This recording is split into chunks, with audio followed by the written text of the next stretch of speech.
Effect of thought on circumstances. A person's mind may be likened to a garden, which may be intelligently cultivated or allowed to run wild. But whether cultivated or neglected, it must be and will bring forth. If no useful seeds are put into it, then an abundance of useless weed seeds will fall therein, and will continue to produce their kind, just as a gardener cultivates their plot, keeping it free from weeds and growing the flowers and fruits which they require.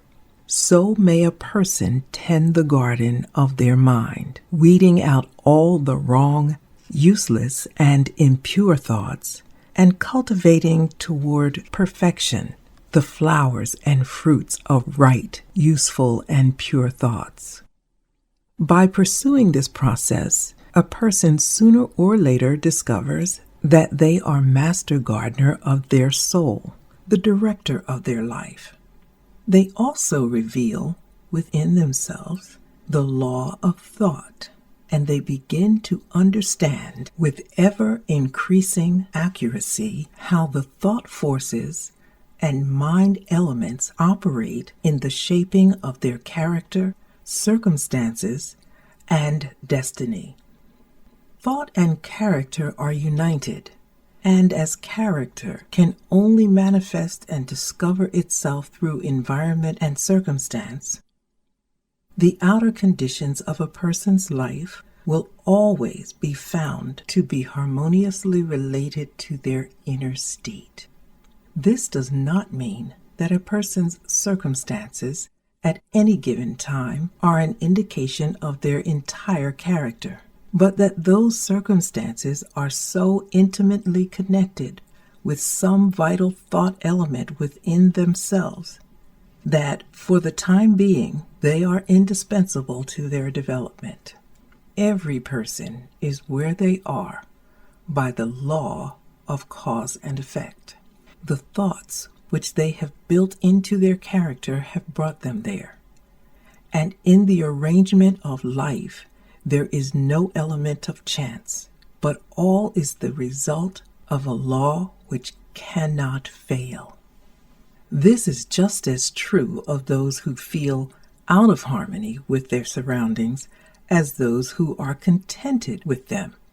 As a progressive and evolving being, a person is where they are that they may learn, that they may grow.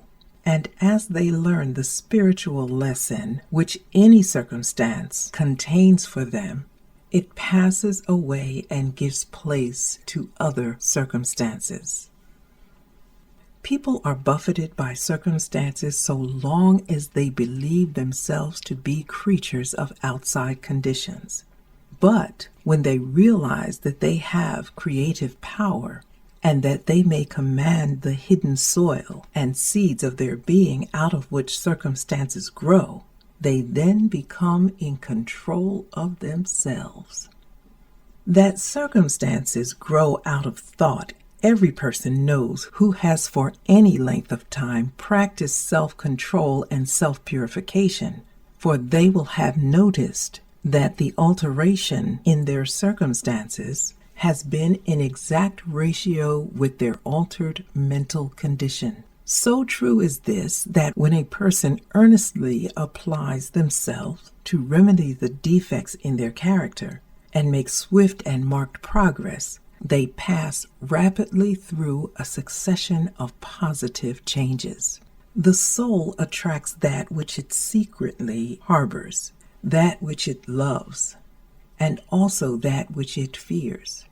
It reaches the height of its cherished aspirations. It falls to the level of its base desires. And circumstances are the means by which the soul receives its own. Every thought seed sown or allowed to fall into the mind and to take root there produces its own, blossoming sooner or later into action and bearing its own fruit of opportunity and circumstance. Good thoughts bear good fruit, bad thoughts bad fruit. The outer world of circumstance shapes itself to the inner world of thought, and both pleasant and unpleasant external conditions are factors which make for the ultimate good of the individual. As the reaper of their own harvest, a person learns both by suffering and bliss.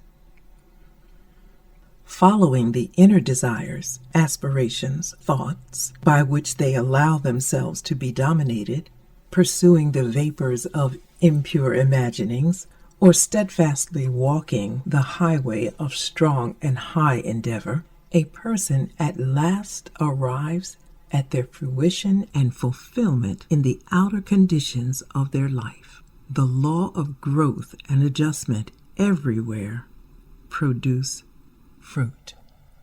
A person does not come to the poorhouse or the jail by the tyranny of fate or circumstance, but by the pathway of groveling thought and base desires. Nor does a pure-minded person fall suddenly into crime by stress of any mere external force. The criminal thought had long been secretly fostered in their heart, and the hour of opportunity revealed its gathered power.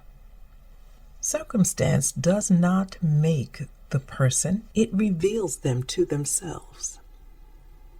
No such conditions can exist as descending into vice and its attendant suffering apart from vicious inclinations, or ascending into virtue and its pure happiness without the continued cultivation of virtuous aspirations. And a person, therefore, as the manager of their thoughts, is the maker of themselves and the shaper and author of environment. Even at birth, the soul comes to its own, and through every step of its earthly pilgrimage, it attracts those combinations of conditions that are revealed, that are the reflections of one's own purity and impurity, its own strength and weakness. People do not attract that which they want, but that which they are. Their whims, fancies, and ambitions are thwarted at every step, but their inmost thoughts and desires are fed with their own food, be it foul or clean.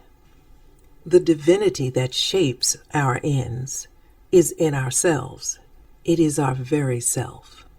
Only yourself chains yourself. Thought and action are the jailers of fate. They imprison being base. They are also the angels of freedom. They liberate being noble. Not what they wish and pray for does a person get, but what they justly earn. Their wishes and prayers are only gratified and answered when they harmonize with their thoughts and actions. In the light of this truth, what, then, is the meaning of fighting against circumstances? It means that a person is continually revolting against an external effect, while all the time they are nourishing and preserving its cause in their heart. That cause may take the form of a conscious vice or an unconscious weakness, but whatever it is, it stubbornly retards the efforts of its possessor, and thus calls aloud for remedy. People are eager to improve their circumstances, but are unwilling to improve themselves. They therefore remain bound. The person who does not shrink from self-sacrifice can never fail to accomplish the object upon which their heart is set. This is as true of earthly as of heavenly things. Even the person whose sole object is to acquire wealth must be prepared to make personal sacrifices before they can accomplish this objective. And how much more so those who would realize a strong and well-balanced life. Here is someone who is wretchedly poor. They are extremely anxious that their surroundings and home comfort should be improved.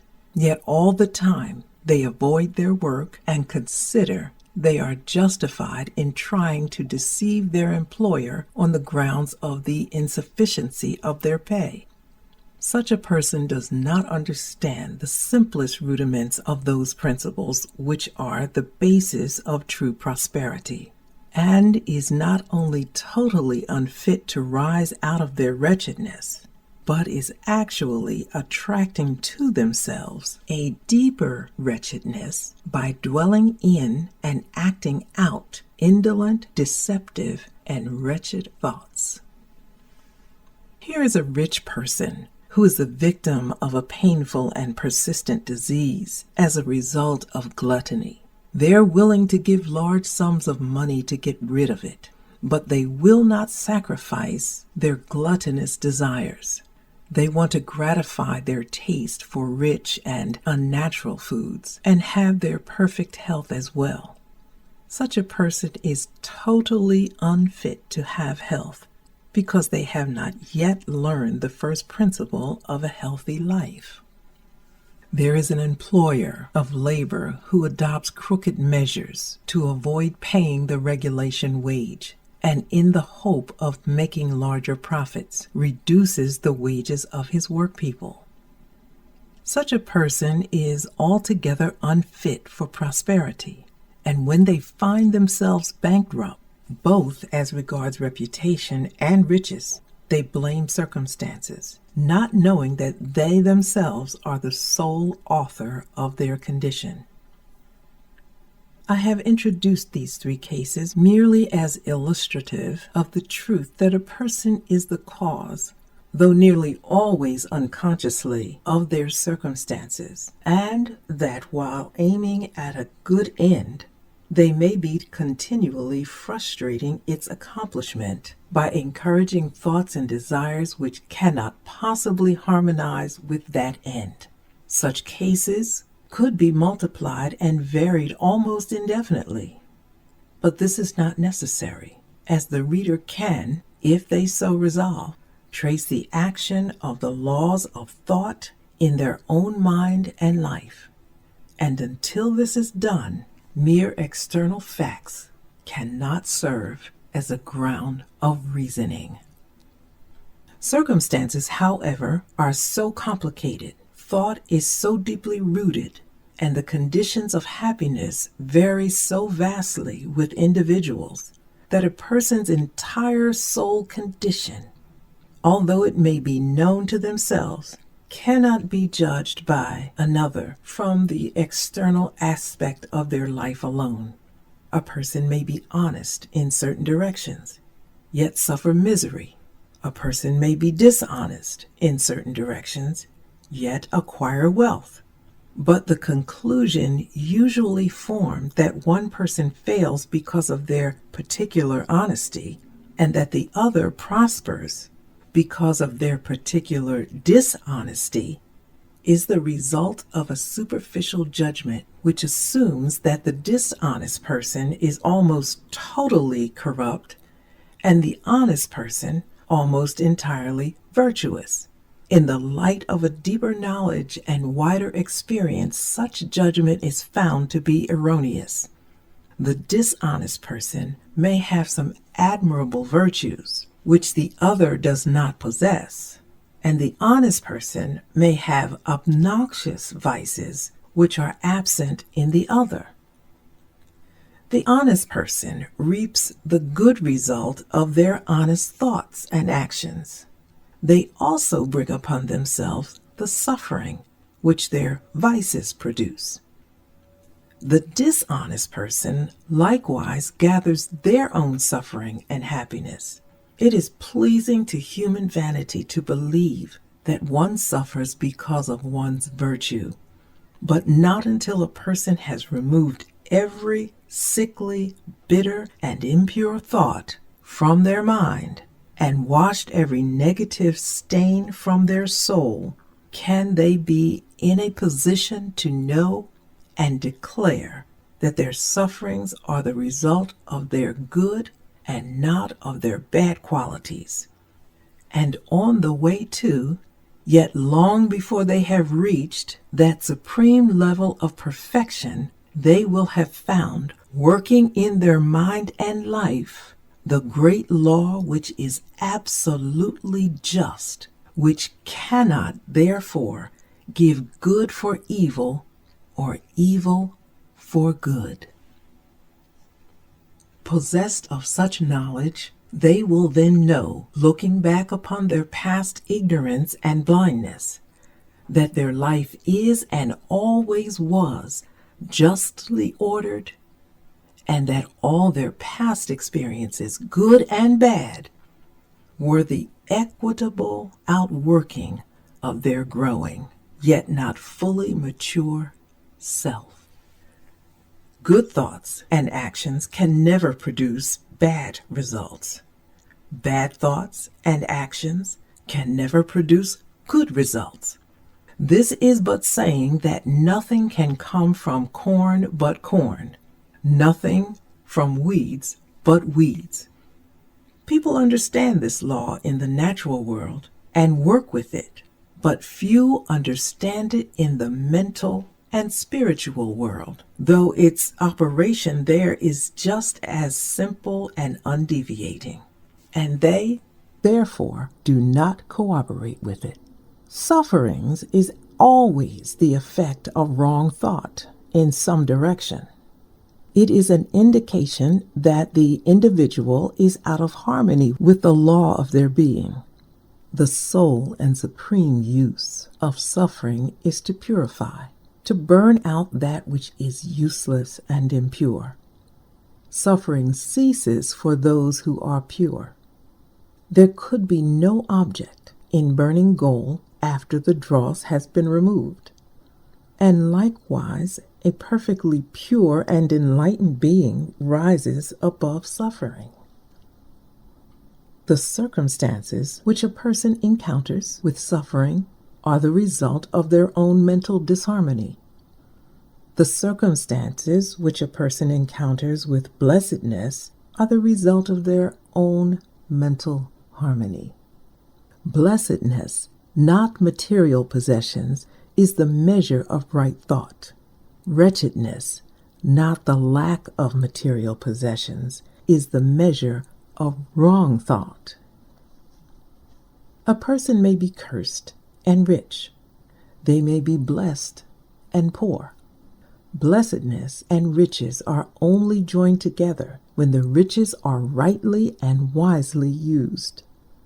And the poor person only descends into wretchedness when they regard their circumstance as a burden unjustly imposed. Indigence and indulgence are the two extremes of wretchedness. They are both equally unnatural and the result of mental disorder. A person is not in a right condition until they are a happy, healthy, and prosperous being. And happiness, health, and prosperity are the result of a harmonious adjustment to the inner with the outer of a person with their surroundings.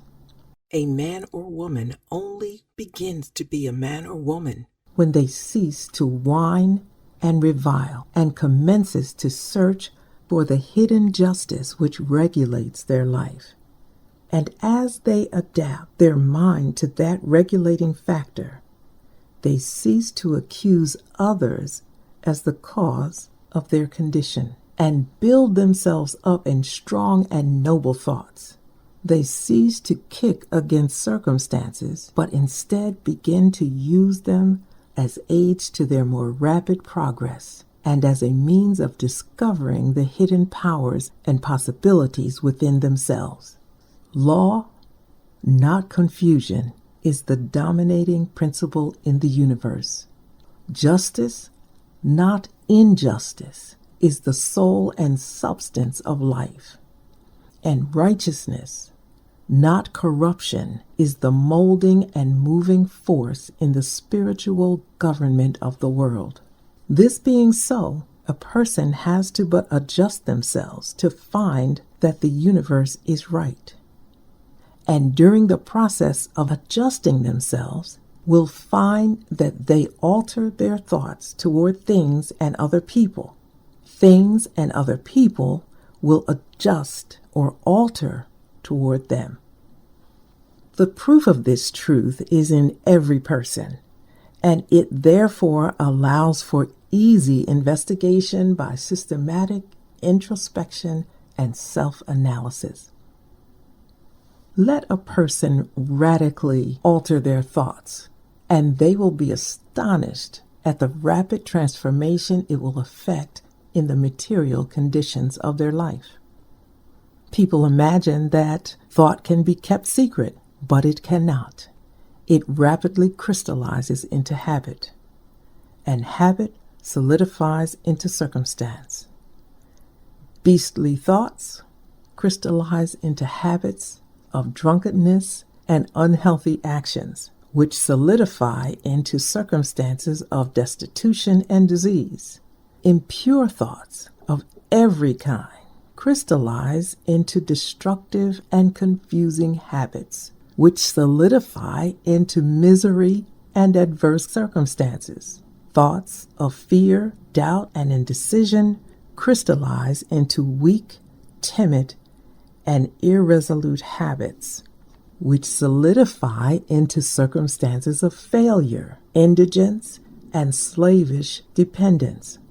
Lazy thoughts crystallize into habits of uncleanness and dishonesty, which solidify into circumstances of foulness and beggary. Hate and condemnatory thoughts crystallize into habits of accusation and violence, which solidify into circumstances of injury and persecution. Selfish thoughts of all kinds crystallize into habits of self-seeking, which solidify into circumstances more or less distressing. On the other hand, beautiful thoughts of all kinds crystallize into habits of grace and kindliness, which solidify into genial and sunny circumstances. Pure thoughts crystallize into habits of temperance and self-control, which solidify into circumstances of repose and peace. Thoughts of courage, self-reliance, and decisiveness crystallize into strong habits, which solidify into circumstances of success, plenty, and freedom.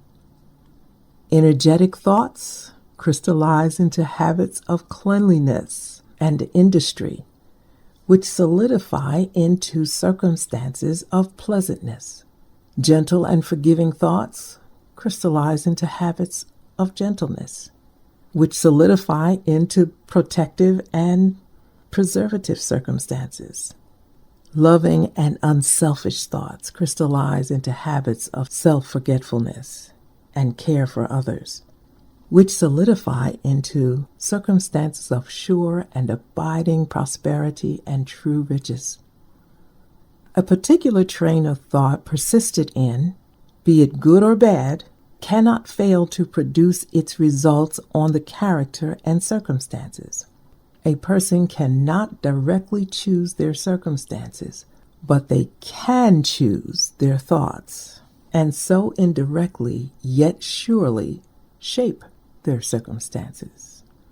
Nature helps every person to gratify the thoughts which they most encourage, and opportunities are presented which will most speedily bring to the surface both the good and evil thoughts. Let a person cease from their wicked thoughts, and all the world will soften toward them and be ready to help them. Put away your weak and sickly thoughts, and lo, opportunities will spring up on every hand to aid your strong resolves. Encourage good thoughts, and no hard fate shall bind you down to wretchedness and shame. The world is your kaleidoscope, and the varying combinations of colors which at every succeeding moment it presents to you the exquisitely adjusted pictures of your ever-moving thoughts. So you will be what you will to be. Let failure find its false content in that poor word environment, but spirit scorns it and is free. It masters time. It conquers space. It defeats that boastful trickster chance and bids the tyrant circumstance be gone and fill a servant's place. The human will, that force unseen, the offspring of an eternal soul, can cut a way to any goal, though walls of granite intervene. Be not impatient in delays, but wait as one who understands.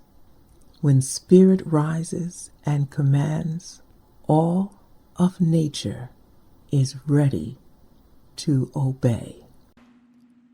Click, subscribe, like, and share, and join me for the next chapter of James Allen's timeless wisdom in As a Man Thinketh.